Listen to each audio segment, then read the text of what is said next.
Blog Talk Radio. Good evening, everybody. I hope you're having a great week and are ready for the weekend. It's coming up. You're listening to Yaron Brook Show. And two topics I want to talk about today. I'm hoping the first one will be brief, and then most of the time we'll spend on the second one. Whoops, let me just do something here. It seems like I messed up on Facebook. All right, there they are.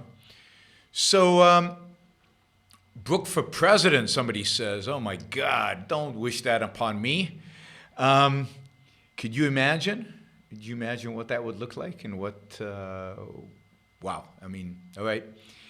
So a couple of things I want to talk about today. One is just maybe review from my perspective the midterm elections, the results, what happened, and what I think we should be expecting moving into the future. Not that I think I'm an expert on American political system or I have any overly interesting things to say about that. I doubt it. But I think a few things may be of interest and that are coming about. And then I want to talk about a topic I gave a talk about last weekend at the student conference for the Ayn Rand Institute student conference, which was on tribalism in economics, and it's a big topic. There's a lot to talk about it. I mean, there's a lot in terms of economics that I think ultimately has to be reconceived in terms of our whole approach to economics to get the tribalism or the collectivism out of it. So I want to talk a little bit about that, but I think that's an area that particularly if an economist or a philosopher of economics or somebody thinking about economics, there's a lot of interesting work that can be done in terms of economics to look at some of the effects that collectivism has had over the last 100 years, or really from the beginning of economics, on the field itself and how we think about economics, how we even approach the whole topic, and certainly how modern politicians and modern media and modern commentators approach the topic. But let's start with the midterm election. So I don't think there were any big surprises in the midterm election. A very split decision. The House of Representatives swung to the Democrats. On the one hand, that is to be expected because midterm elections usually generate an uptick for the party in the opposition. But I do think this is a repudiation to some extent of Trump and a slap in the face to the Republicans because the economy is doing so well. I mean, given the economy and given that people believe, and often the rhetoric during elections is it's pocketbook issues. Everything is about pocketbook issues. It is interesting that in spite of the fact that the economy is doing so well, that unemployment is supposedly at historical lows, that wages are actually increasing faster, that, by every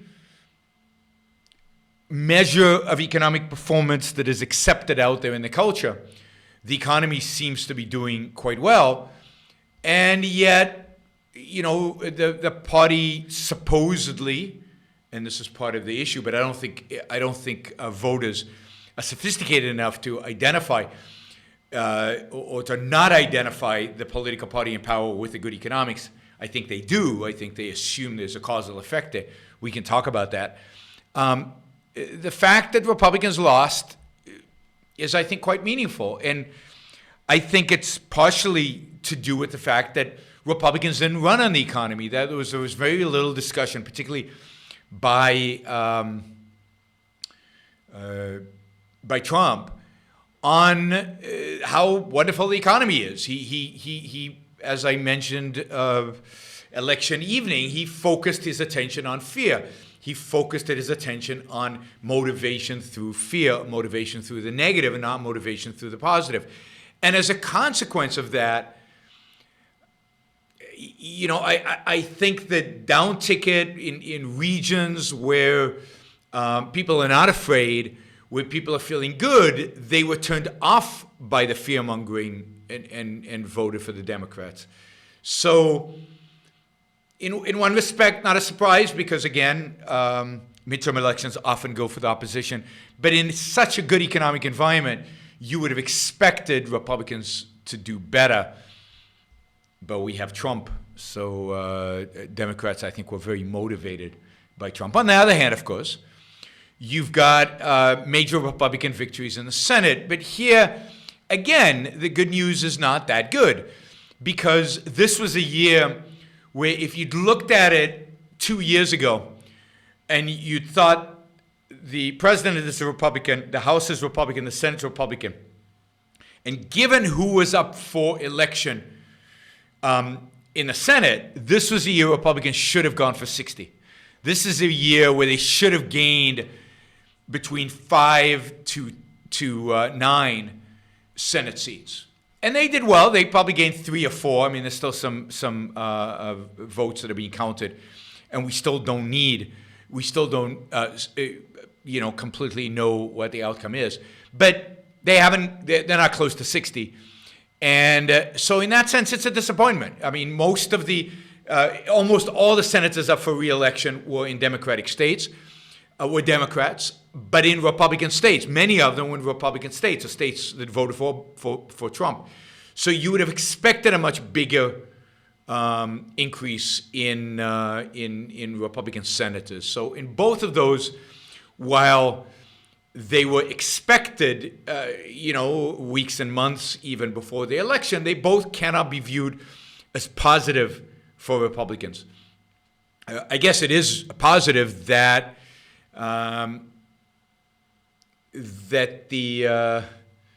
Republicans didn't lose as much in the Senate as for a while feared. There clearly wasn't a blue wave, and here you have to say Democrats failed dramatically. The idea was that Trump was so bad that they had made the case that Trump was so bad that they could offer a real alternative, and that there would be a blue wave that would sweep the country. The Democrats would be elected everywhere. That they would certainly take over the House, but by a huge margin, and they would maybe even take over the Senate. And none of that, of course, happened. They did take over the House, but nowhere near by the margins, given how unpopular Trump is, that you would expect, and how unpopular Trump has been from the beginning. I mean, Trump's approval rating has been very stable from an historical perspective. And I would say Democrats did a lousy job presenting themselves as an alternative and offering an alternative vision, and offering alternative ideas.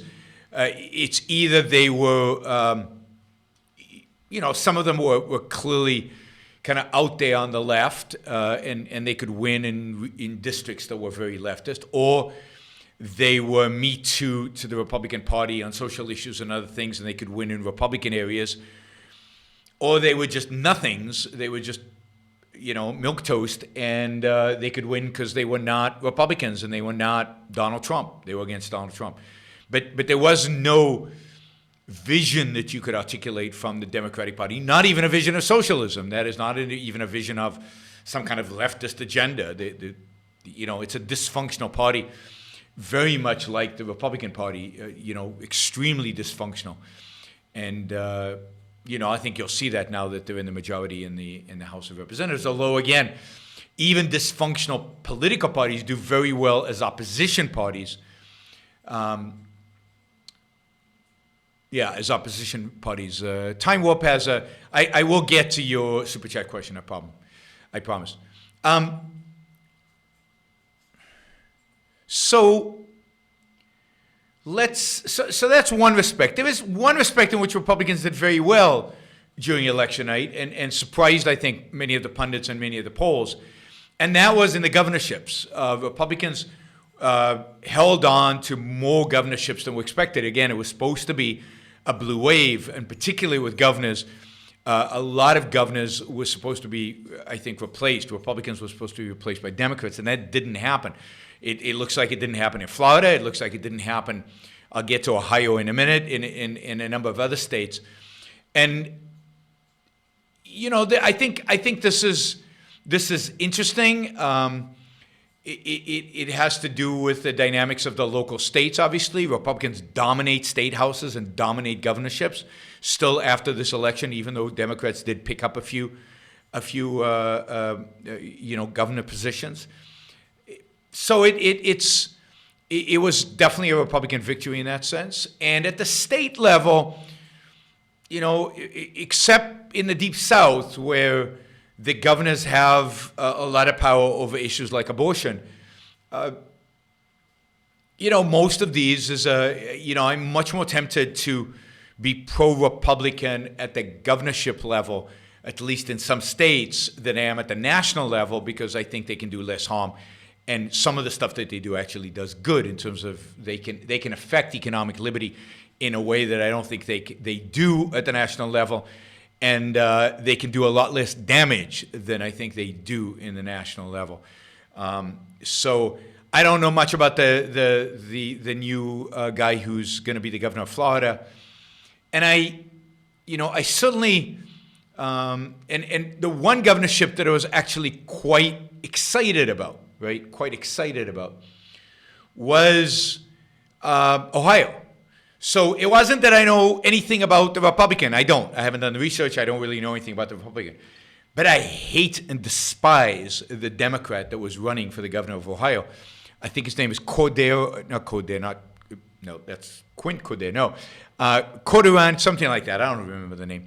Anyway, this is the guy who used to run the CFPB, the Consumer Protection Agency, the unconstitutional fascist organization created by Dodd-Frank to regulate all financial institutions with regard to consumer protection. It is an agency, I've railed about this agency in the past. It's an agency that is not beholden to the president. It's an agency not beholden to Congress. It does not even get its budget from Congress, which is extra constitutional as well. It is actually an agency that is placed at the Federal Reserve and gets its budget from the Federal Reserve. So it is super bad. Super bad. And he was appointed to it because of his close relationship to one of the authors of Dodd-Frank, and that is Elizabeth Warren.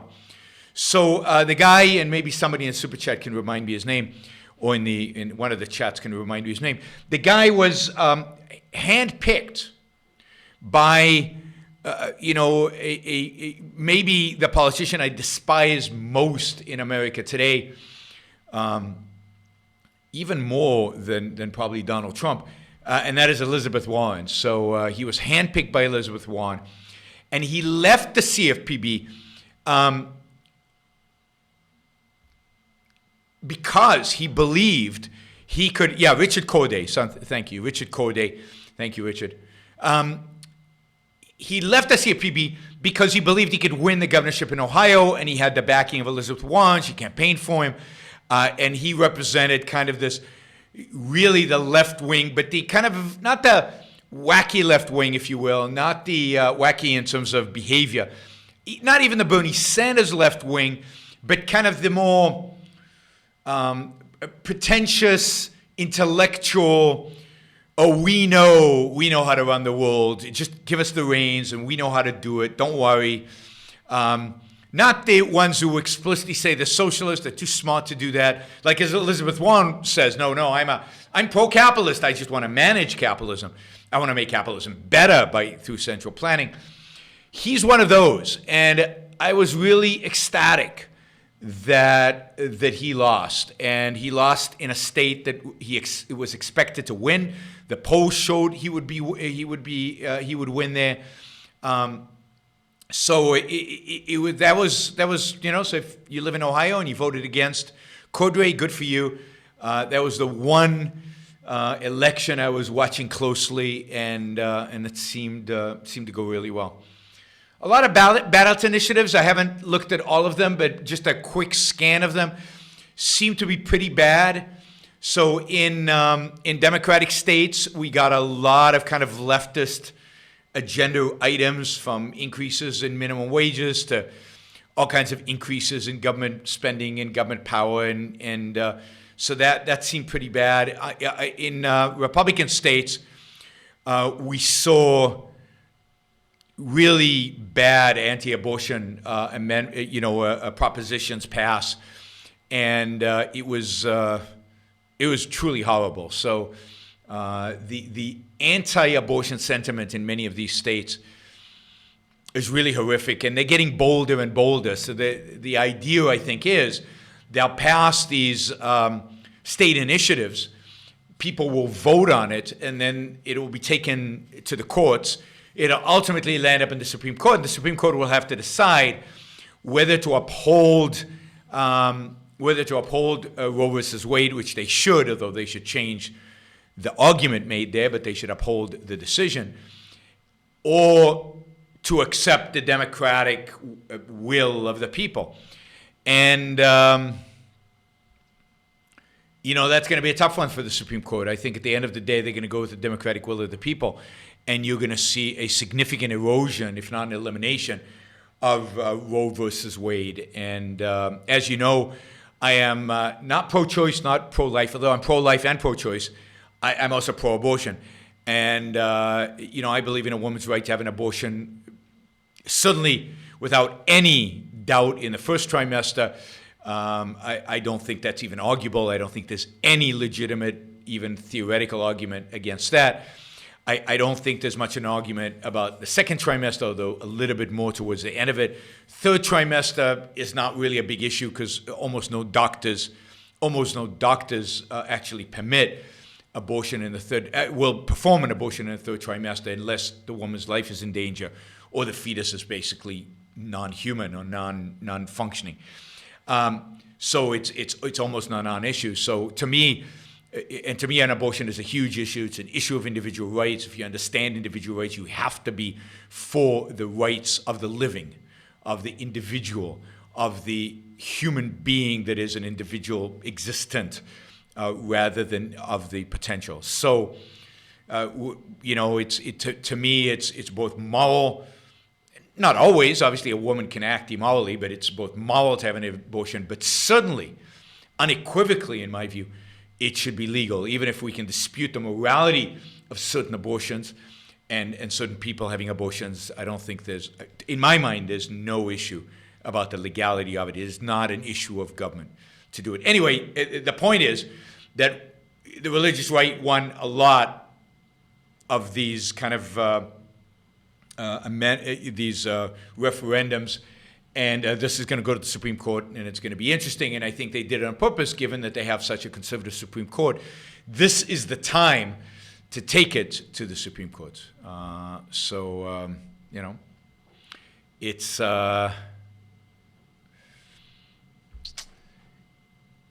So pretty bad on most of the amendments I saw. There's some that were good in the sense of voted down some bad stuff.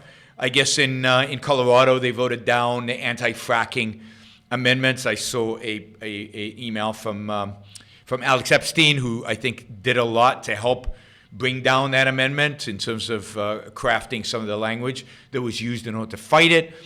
There was also some others. There was pot is legal now in Michigan. Yippee! Jennifer, is that, you can get high now. All right, so, I'm always happy when stuff that I don't think should be illegal is legalized, and that's always good. But it's interesting that it's on the areas of freedom, it's the left that's both, in these referendums, both attacking freedom in the economic sphere and, of course, allowing for more freedom in the drugs sphere, in the use of drugs. I know, not you, Jennifer. I was kidding. Sorry, but I'm glad it's legal. I'm primarily glad it's legal because I'm glad cops don't have to waste their time and corrupt the profession by going after victimless crimes and by having to prosecute and seek out marijuana dealers and marijuana sellers and buyers and consumers. So I'm quite happy about that. Jesse says lots of green amendments shot down. Good. So a lot of environmentalism is something that Americans are pretty good, at least at the radical edges or at the worst parts of it, usually shooting down, at least for a while, until after a while it creeps in and it becomes part of the accepted norm, and then they vote it in. But yeah, I think things like the anti-fracking amendment in Colorado, even though Colorado went pretty strongly Democratic this election, I also think it's it's just kind of cool, worth mentioning that the governor of Colorado, I think, is the first openly gay man who is a governor. Not that I think that should be a criteria for choosing somebody, but I just think it's cool. We live in a world where that doesn't matter anymore. Just like I thought the only good thing about the Obama presidency was that Americans elected, a black man to be president. I thought that was cool that could happen. Too bad it was Obama as the first black man who was president. If you want any questions about the elections, if you want to ask me anything, feel free to use the super chat. I'll get to Time Warp's question in a minute. But one other thing. So what now? Well, both parties are non-ideological. Both parties are pretty empty and contentless. I think the Democrats will try to harass Donald Trump, not harass him with any kind of ideological ideas, but just harass him, tax return stuff, Russian stuff, just attack his character, which is legit. I have no real problem with that. But they're not going to offer any kind of real significant alternative. I don't know what kind of legislation we'll see passed. I'll probably try to do something on healthcare. But, it'll be difficult for the whole caucus to come around a healthcare plan that Democrats can unite around. So they might just do little things around the edges, and then it'll go nowhere in the Senate. So it'll just be, just like when the Republicans held the House and didn't have anything else, they kind of did symbolic stuff. And it was more meaningful on the Republican side when they did it because they actually proposed some interesting stuff as symbolic stuff. And then when they actually got into power, all that went away. All the better things that they had proposed all disappeared because they were an awful governing party. And maybe that's part of the message of this election is penalize the Republicans for being such an awful governing party. At least the least they could have done is repealed Obamacare. The least they could have done is cut government spending, balance the budget, or at least move us towards balanced budget rather than move us towards. What do we have Republicans for? Well, that's a rhetorical question. I don't know what we have Republicans for. I don't think anybody knows what we have Republicans for, but certainly not to improve our condition in terms of economic policy. So I think Democrats are going to exert a lot of energy in going after Trump. I think that you'll see very little interesting policy agendas. I think Trump will try to be bipartisan. At the end of the day, Trump is not exactly an ideologue in the free market side. So I think he will try to do something on healthcare with the Democrats. I think he'll try to do something on immigration with the Democrats. I think the Democrats will turn him down, not because they can't come to terms. I think they actually could come to terms on both those issues. I think both of those issues, Democrats and Republicans and Trump actually agree on more than they disagree. But I think at the end of the day, they will turn him down because he's Trump. And as such, again, they're not ideological. It's not about the issues. It's about power. It's about show. It's about showmanship. It's about pretense. But, Trump has expressed himself sympathetically towards various types of universal health care. Trump has said he's against doing away with the pre-existing condition that pre-existing condition be covered requirement. So I think there's probably stuff that could be negotiated between Trump and the Democrats. All bad.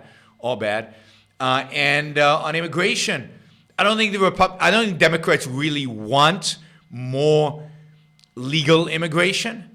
They don't want more high-skilled immigration. So certainly Trump and the Democrats can probably agree on reducing H-1B visas, unfortunately, because the unions don't want more H-1B visas and the unions don't want more high-skilled immigrants. So I think they can probably agree on that. They can probably, trade off on DACA or something. Trump has expressed an interest in giving a permanent residency to the kids of illegals. What else? They could probably agree on, they'd agree on legal immigration or restricting legal immigration. That they could agree on. And at the end of the day, do I think that Democrats really, deep down, are opposed to a wall? No, I don't think so. I think Democrats would actually agree to a wall if it was, if it wasn't Trump proposing it and it hadn't become such a Republican issue. At the end of the day, most Democrats, or the Democrats on the left, like Bernie Sanders, while they shift their positions depending on where they think they can get political capital, I think at the end of the day, ideologically, they're opposed to immigration, particularly both at the skilled level and at the unskilled level, because they're afraid, they believe in the economic fallacy, or partially a fallacy, it's not a complete fallacy, that immigrants lower wages and that they replace American jobs. We'll get to the concept of American jobs in a minute. And unions hate immigration. When there was a proposal to actually have comprehensive immigration reform under Bush, and it was getting close. Some Republicans objected because it was going to give legal status to illegal immigrants, and it was going to increase, I think, legal immigration, in a healthy way, and it was going to completely restructure and move immigration to a better place, not dramatically better, but slightly better. It was the Democrats who killed it, because it was the Democrats who, in spite of the fact that it was going to legalize illegal immigrants, it was going to give them so-called amnesty, they were against it because the unions were against it. The unions don't want an increase in legal immigrations. The unions don't want competition for labor. So it's a fallacy, in my view, to think that the Democrats think in advance to such a capability that they think, oh, we'll let a lot of immigrants in, and then 20 years down the road there'll be more Democrats because immigrants vote Democratic. I don't think how most of them think 20 years into the future. I don't think they know what 20 years into the future even means. Now, there are left-leaning non-for-profits that are very pro-immigrant. There are a lot for both altruistic reasons and because some of them are anti-borders, so globalists, not in the globalization sense, but in the sense of one world government, that they don't believe in the United States, they don't believe it's special, and they encourage people to come. And they're part of the people who fund the caravan, who are funding the caravan. These are people on the left who really do believe in one world government and think that immigration is one way to get there. And there's no question they fund some of these immigrants. So I think Trump and the Democrats could, if they approached it with goodwill, come to terms on those things. I hope they don't. I mean, my hope, I like divided government. I love gridlock. I don't trust Republicans to do the right thing, so I don't like it when they have control of everything. I've never seen them do the right thing when they've had control of everything, except cut taxes, which I think is the wrong thing to do, given the economic context. And divided government guarantees one thing, that not a lot gets done. And I think that's a good thing. I think divided government is a good thing. So I think at the legislative level, very little will get done. And guess what Donald Trump will do? He will use executive order after executive order after executive order, just like Obama did, and nobody is going to complain about it because nobody wants to complain about it, because the fact is that when the other party wants to get into power, they want to be able to use executive orders. They want the executive. So what we've basically seen, I think I said this last week, is we're seeing a reduction in the power of Congress and an escalation, an increase in the power of the executive. We're basically seeing a slide away from the kind of the balance of power that the Founding Fathers, and we've seen it for the last 100 years, but it's accelerated, I think, the last few years, is the extent to which the executive is becoming more and more powerful. It started with FDR, and it's getting worse and worse with the regulatory state, with what some people call the administrative state. All right, if you want to ask questions about the elections, then you've got the Super Chat on YouTube. Please do so. I'm going to answer a couple of questions on the Super Chat and then shift topics to economics and collectivism. So Time Walk asks, if Leonard Peikoff is right, the nihilists are ultimately impotent and can never take power. Would you say that Nazis and communists were not nihilists? If they were, how did they take power? Well, no, they're not nihilists. Certainly communists are not nihilists, but I don't think Nazis are nihilists either. They have a vision, an integrated vision for a, quote, better world, what they view as a better world.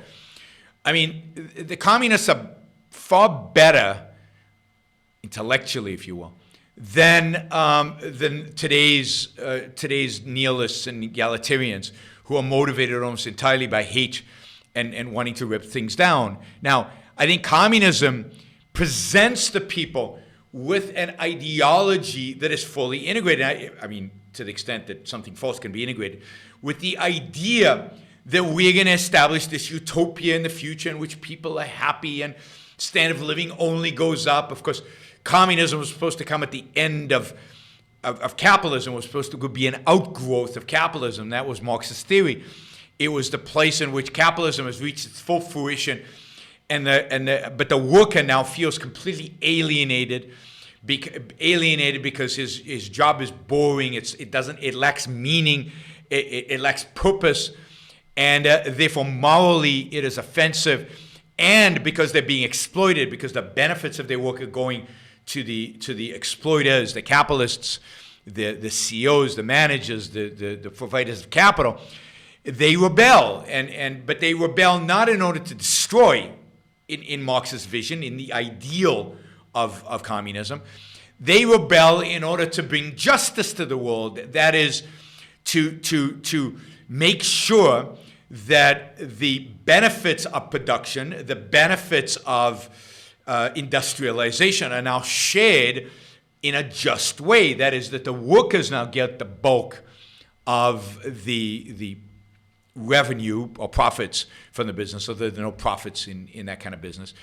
And that the capitalists who contribute nothing get nothing from it, and the management that contribute little get little from it. So that what you get is that what in their minds is a more just system. Nihilism is not about justice. Nihilism is literally the negation of any concept of justice, right?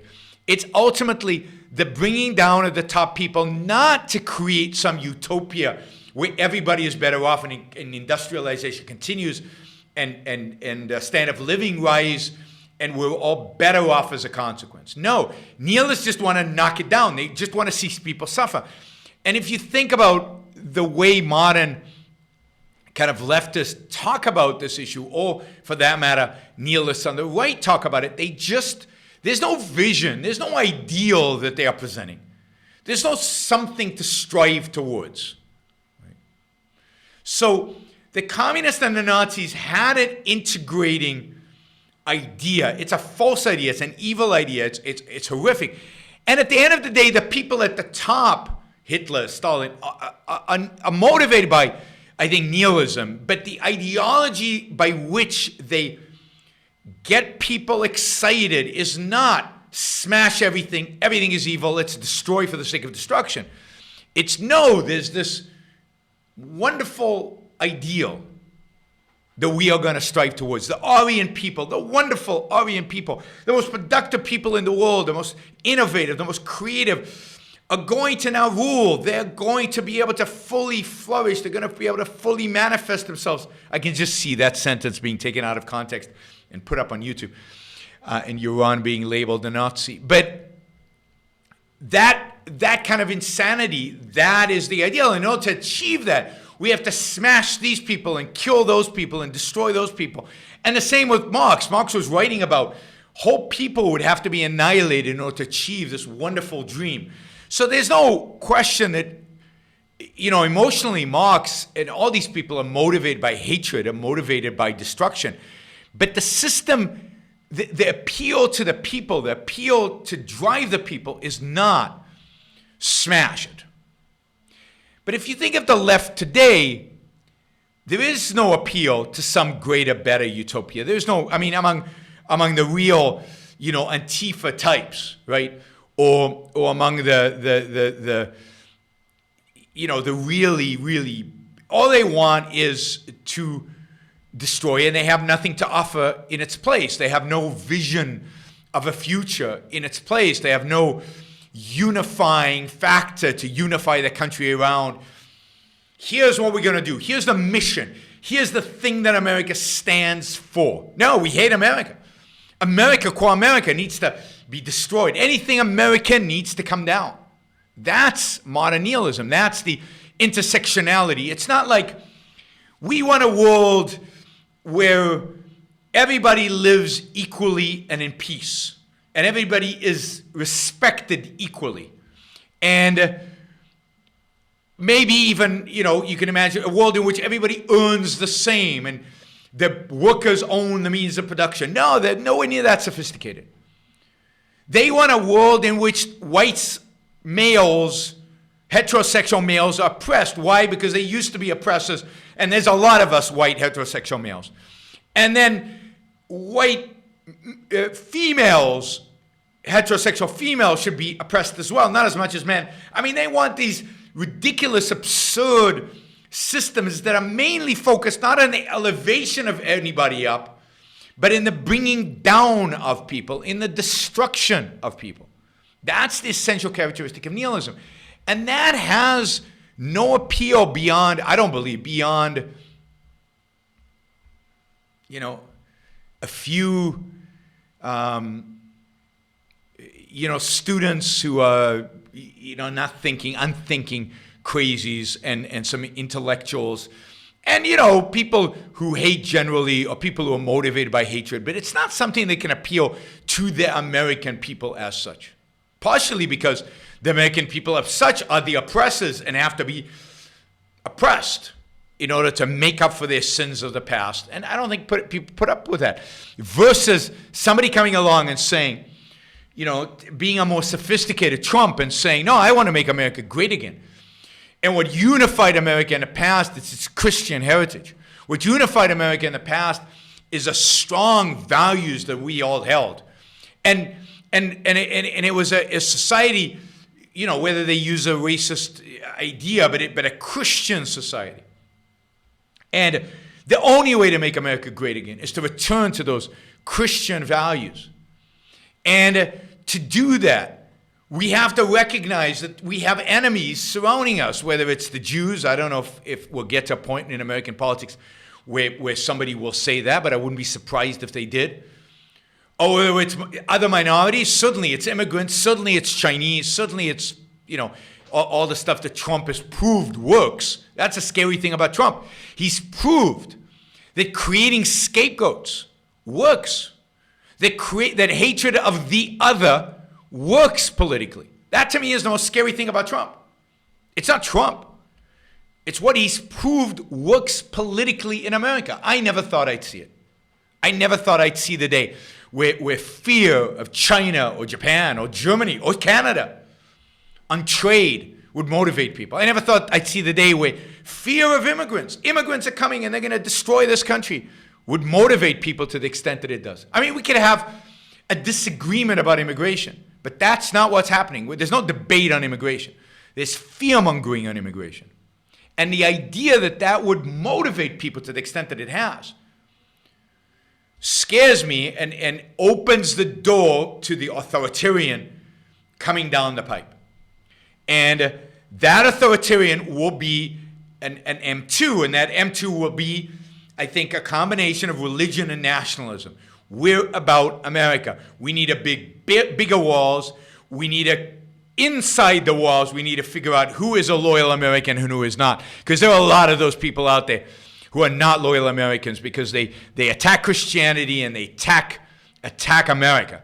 Those individualists, they're dangerous people. And it's time we did something about them. In the name of America, in the name of Christianity, as unifying, integrated factors. And we need to be moral. The most important thing is morality. So, and what Leonard says in his dim hypothesis, this is Leonard Peikoff, is that it is the disintegration, both on the left and on the right, because Trump is a completely, he tries to integrate, but he can't. He's incapable of it. So he uses the slogans of integration, the slogans of nationalism, but he's nothing. He's not even a nationalist. there's a complete deterioration, there's a complete disintegration of any ideological perspective on left and right. And I think this just opens the door to an authoritarian. And the authoritarian might be leftist in the sense that he will advocate for nationalizing healthcare, which I'm sure he will, and nationalizing this and nationalizing that, and nationalizing the banks. Maybe it'll be after the next banking crisis.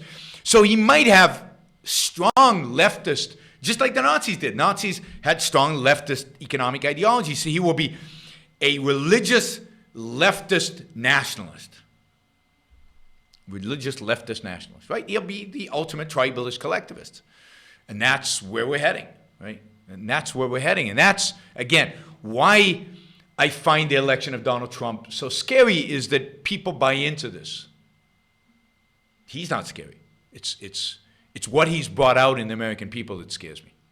And again, I'm not saying that everybody who voted for Trump believes this stuff. I'm not saying that everybody who voted for Trump gets excited about immigration, gets excited about trade, and gets excited about the other, and gets excited about blaming others for our problems. But a damn lot of people did. And they, however many they are, 20%, 30%, 40% of the population, they scare me. And with the right combination of leftist agenda with nationalism, with some Christianity, you could, I fear that you could become a real authoritarian in this country down the road. Down the road, not yet, down the road. I don't think I'm going to get to the collectivism in economics. I think we'll move that topic to a future broadcast, maybe next time, because we've already run 41 minutes, and I don't want to go into an hour and a half here. We've got one other question. Let's see, what is it? There it is. What is your view of Rand Paul? I mean, I've covered this in the past, so let me briefly say. I used to have some admiration for Rand Paul. I mean, when he first came into Senate, he proposed a budget. He actually put together a budget and put it up for a vote that cut $500 billion from next year's budget. So literally, he was going to balance the budget. I can't remember if it was, I think in 3 years or something like that. It was just unbelievable. And cuts that I could go with. He cut maybe in defense a little bit more than I would like, but cuts that I would agree with, and real interesting proposals. And three people voted for him for the budget. Rand Paul, maybe four. Rand Paul, I think Ted Cruz, Lee, and the senator from South Carolina, who then became the head of Heritage. I think those three people. So it was four, and nobody else voted for it, right? So he was, for a long time, he for example, on the NSA on Snowden, he was very, very good, and he filibustered, and him and Cruz for a while was very, very good on that. So I respected him for all that. But all the while recognizing two major weaknesses that I think Rand Paul has. One, he's quite religious. So, and his position on abortion is awful, just horrible. He wants to change the Constitution. He was in favor of a constitutional amendment that defined human life as at birth, so that a clump of cells at 3 days would get full recognition of rights that a fully developed, rational human being has. So he was a supporter of that, which is horrible. And then he's terrible in foreign policy. He followed his father in believing that 9/11 was our fault, and he's way too much of a pacifist for my liking, and way too much of a blame America first for my liking. Although he tried to position himself a little better than his father did. For example, before he ran for president, one of the first things he did was did a trip to Israel with a bunch of evangelical ministers to show he supported Israel, because his father is well known as being quite anti-Israel. But I don't buy it. That is, he did that because he was running for president and he wanted the evangelical vote, not even the Jewish vote, the evangelical vote that's very pro-Israel. I'm not, while I admire certain aspects of what he does, I strongly oppose other things that he has done. I think I don't know about conception, I don't know. Jesse is implying something that I don't understand. Okay, since Trump is elected, my respect for Rand Paul has plummeted. Plummeted.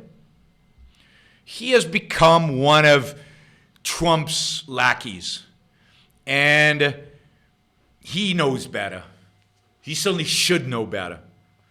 On economic policy, where is his standing up to government spending? I think he voted against the budget, but he did it quietly and meekly and kind of, not strongly. Where's a real proposal from him on healthcare? Where's him lambasting the Trump administration for not doing the things that would move this country towards freedom, at least in economics? He was very good in the opposition with Obama, and he's been very, very, very weak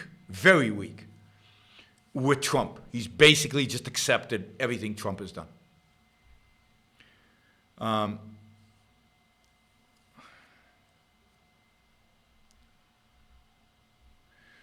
All right. Ricardo asks specific ways to cut government spending. There were a lot of them. I would, let's go down the list. Let's start with things like, I would eliminate, you'd have to do this through legislation. I would eliminate the Department of Education. I don't think the federal government, I don't think government should be involved in education at all, but certainly we could eliminate the involvement of the federal government in education pretty quickly and pretty easily. Eliminate the Department of Education, stop all student loans, move that back to the private sector, eliminate all the student grants, everything, all the support that the federal government provides universities and colleges, maybe phase that out over 4 years, but eliminate the Department of Education completely. States can do, I don't think they should, but they can still maintain kind of the public education system, and regulation of private colleges and universities should be abolished, right? Eliminate the Department of Commerce. Why do we need a Department of Commerce? What is any of the government business about commerce? Tariffs should be zero, and we should not be involved in the decisions of importers and exporters to import and export from any country that they want. So I would abolish the Department of Commerce. The Department of Housing and Urban Development or something like that, gone. Stop all, this is the kind of stuff, stop all government subsidies to the housing sector. Stop all federal government housing projects. All of them. Again, maybe you need to phase them out because some of them in the middle or whatever. But within the first 4 years of my administration, they would be gone, right? Stop all subsidies to business. All of them. Solar panels, wind panels, all of them. Including if there are any subsidies to oil and gas. Everything. All subsidies. Zero out. What else? This is just off the top of my head. There's a bunch of other departments of the federal government you could get rid of easily, right? Then you'd have to start tackling the tough ones, right? Primarily Medicare, Medicaid, and Social Security. I would voucherize Medicare. I would voucherize or block grant Medicaid to the states, and then tell the states that every year they're going to get 1% less or 2% less or 5% less, so that the program, within a few years is gone, right? I would voucherize Medicare and tell seniors that, in other words, instead of getting your Medicare benefit, you would get a voucher to buy insurance, and tell seniors that within 20 years, the value of the voucher will go down to zero, and every year cut it by a little bit.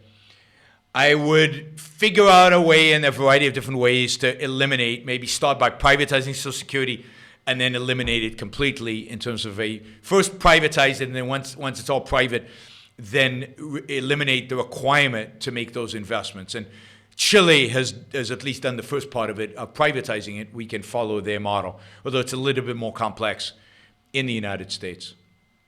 What else? Welfare. I think welfare would be one of the last things that I would touch, but I would basically start by dramatically simplifying it. There are hundreds of different welfare programs, federal welfare programs. Simplify to one. and then again phase it out. Maybe go to some kind of cash payment to anybody who needs it that gets reduced every 5 years by a certain amount, or every year by a certain amount. Again, phase them out. But again, I would start with all the stuff that goes to business, and at the same time, of course, I deregulate business.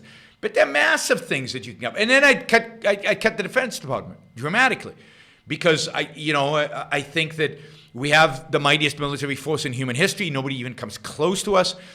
All we have to do is once in a while use it, rather than just tie the hands of our soldiers behind their backs and not allow them to actually use their full force.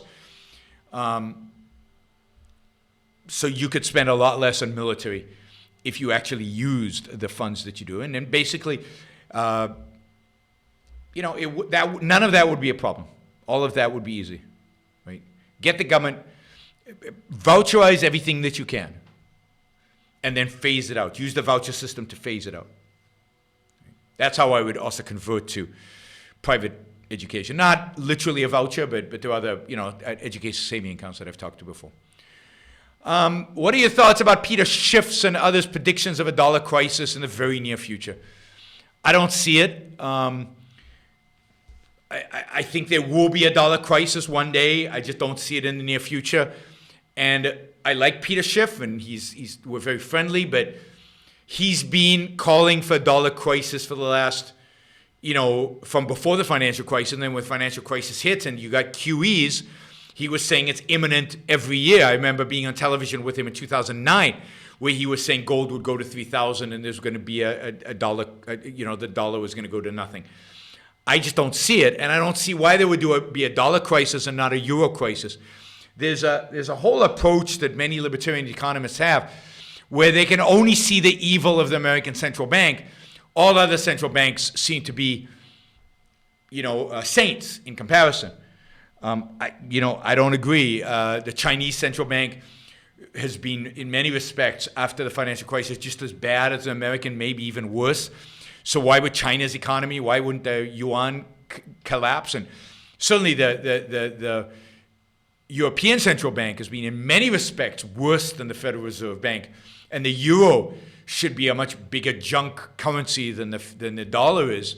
So I don't get it. I think if the dollar collapses, my expectation is that all currencies will collapse, and all collapse vis-a-vis the gold. But I just don't see it happening anytime soon. I just don't see where that collapse is going to come from. I don't see all those people not wanting dollars. The dollar is still a safe haven. Dollar is still the chosen reserve currency of the world. The chosen the trading currencies of the world. The only way in the short run, long run, I agree with Peter, but in the short run, the only way in the short run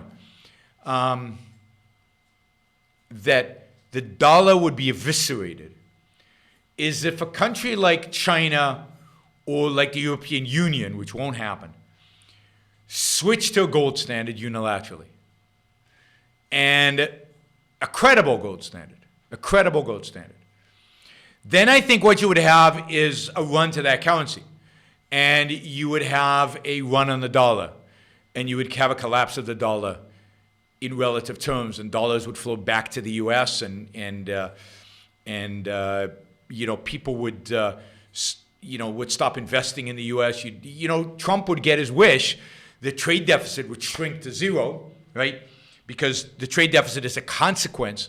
I've said this many times. The trade deficit is a consequence of the fact that people want dollars. It's a consequence of the fact that people want to invest in the United States. So they sell us stuff because they want our dollars. If they don't want our dollars, they won't sell us stuff. Right? They'll stop. Or when they get the dollars, they'll immediately sell them. Right? Which is not what they do today. They invest them. They invest them in America, in our bonds, in our securities, in our real estate. So when there's a real run for the dollars, when people really don't want dollars, that's when the trade deficit will narrow, because people won't want to hold dollars. They'll only hold dollars in order to buy stuff from Americans, and they won't hold dollars to invest in dollar-denominated assets. So what you'll get is the deficit will shrink to zero with places like China, which is bad, which is a bad outcome if that's artificial. So I just don't see the dollar collapsing again unless these countries go on a gold standard, which I don't think is going to happen. All right. Good. Any super chat questions? Otherwise, I'm going to call it an evening. We've gone for almost an hour. That went fast. I didn't think I had enough content today. And I didn't even get to the main topic I wanted to talk about, which was collectivism in economics, which I'll talk about next time or one of the next times. Here's a $10 question. Good. Are you familiar with Martin Shkreli and how he jacked up the price of life-saving drug? And if so, how would a free market healthcare system prevent something like that? Well, look, I don't want to defend Martin because he was a I think technically the term is a jackass, and he behaved like a jackass. And I don't want to defend that, but I will defend drug companies' ability to jack up the prices of any drug. They created it. It's their stuff. They have a right to jack up the price as high as they want. As it turned out, he didn't really jack the price up. So he jacked the price up because third parties were willing to pay that price. So he was exploiting a manipulated system. But in a free market, people just, and what he did was he jacked up the price for people who were willing to pay it, and he sold it for dirt cheap to people who couldn't afford it. So nobody who actually needed the drug for life-saving reasons couldn't get the drug. And I think that's what happened in a free economy. If there were no competition for this drug, and again, that's a question mark, and I'll get to that in a minute, then what you would have is you would have charities buy it if the price was too high, or you would have insurance companies have a charity wing in which they would buy it for people who couldn't afford it. But of course, people would have insurance, and insurance companies would buy the drug for them, so it wouldn't be what they could afford. Insurance companies would negotiate with somebody like Martin's company and say, look, you want us to buy these other drugs that you have, where let's say there's competition for them, we can get them cheaper somewhere else, fine, but then you have to give us this drug at a lower price. They negotiate. It's a business deal. But the idea that capitalism causes prices to go up and quality to go down is nuts, because it causes the exact opposite to happen every single time. Now, in addition, under capitalism, you wouldn't have an FDA.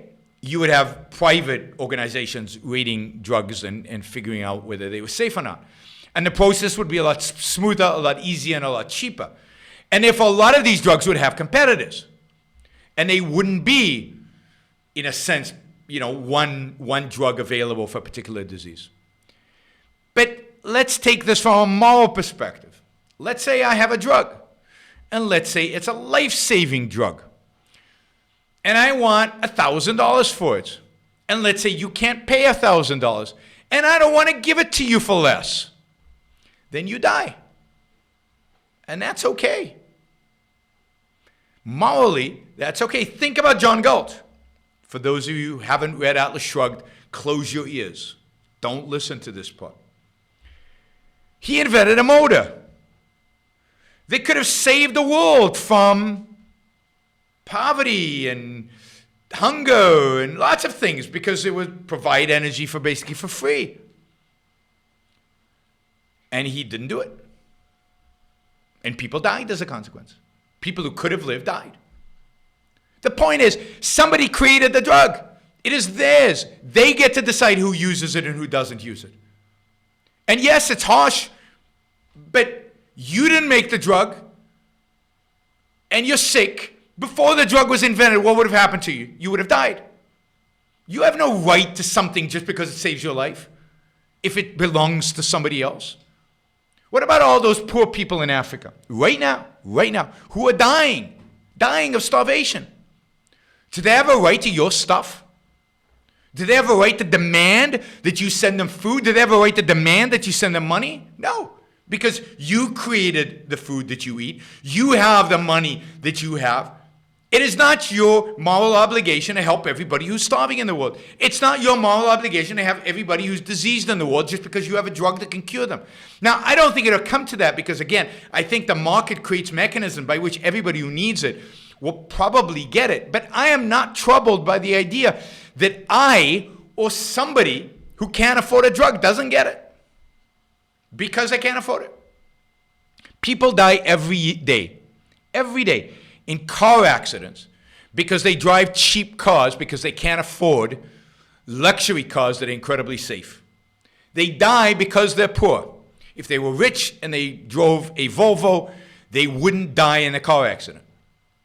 Yeah. I mean, having money is a benefit. Having money saves lives. Having money makes your life better. Having money not only can buy you happiness, can buy you life. Life you wouldn't have otherwise. So yes, it's when they take a drug and here's a person dying and it seems like that's an unusual transaction. No, that transaction happens every single day. People make choices based on how much money they have. And people who don't have money make choices that put their life at risk. And some of them die because of that. Well, make more money. Or if you don't, then you don't. Then you have a shorter life. But still, it's a much better life. It's a much longer life than if you didn't live under capitalism. Just ask Venezuela. Right? Everybody's dying because you don't have the system that allows a Martin Shkreli to raise prices. And again, I'm not defending Martin because he was not a good person. But the fact that drug companies can raise prices is a good thing. It's not a bad thing. They jack up prices, which means they have more money to invest in new drugs and promote those new drugs. But the idea that just because you need something life-threatening, that you deserve it, that you have to get it, that other people's moral obligation is to give it to you, that is the morality of altruism, and that is what we reject. This is why, while I'm pro-charity and pro-helping people, that is not the essence of morality.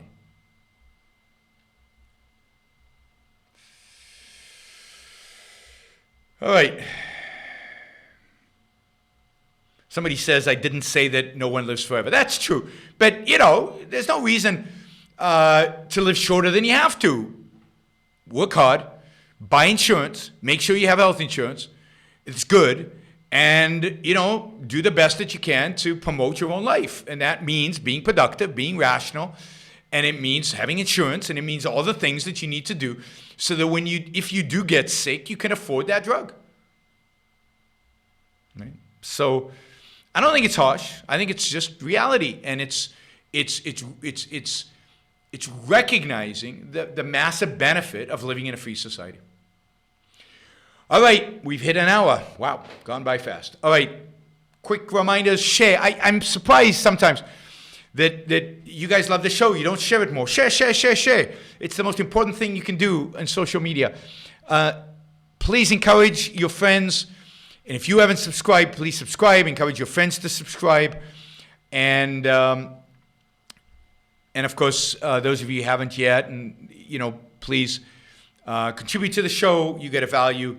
I'd appreciate if you showed your appreciation of that value by providing me with a value, which is a monetary value through Patreon or through PayPal. Thank you for doing that. That helps a huge amount. You don't know how much. And I will be traveling. So Sunday I leave for Europe and Israel for about 2.5 weeks. I'm giving, 10, 11 talks in 7 countries or something like that. I'll be doing shows wherever I can, wherever I have a good enough internet connection and enough time to do a show. And so hopefully we'll keep up the content. We're going to also have some additional content that we've haven't released yet on my channel that you will be exposed to. Again, another reason to subscribe to my YouTube channel. And Ori had a question? I don't see a question. Sorry. Yes, Ori had a question. What if other countries stop buying U.S. bonds? Yeah. So other countries stop buying U.S. bonds would be difficult for the U.S. Absolutely. And again, that's when you would get a closing of the trade deficit, because what would they do with their dollars? They would buy U.S. goods, right? And they'd stop selling us stuff. They'd jack up their prices so we can afford their stuff because they don't want dollars. That's part of the description I gave. I don't see, and I remember other countries, I don't see people in other countries stop buying our bonds right now. I don't see it into the future. Interest rates are not going through the roof, which would suggest that there's a shortage in demand for bonds. If you saw a reduction in demand for bonds, interest rates would be going through the roof, and they're not. So I just see no evidence of a reduction in people's confidence in the dollar and a reduction in people's willingness to hold the dollar and to hold dollar-denominated assets, which means bonds. So I hope I answered that, Ori, and if there's follow-up, then next show I'd be happy to answer those. Sorry, I almost forgot about that. All right, thanks, everybody. I'll see you maybe on Saturday. I might do a show on Saturday. If not, sometime next week, I will do one of my famous shows from London, from my famous hotel room in London. See you all then. Don't forget, support the show.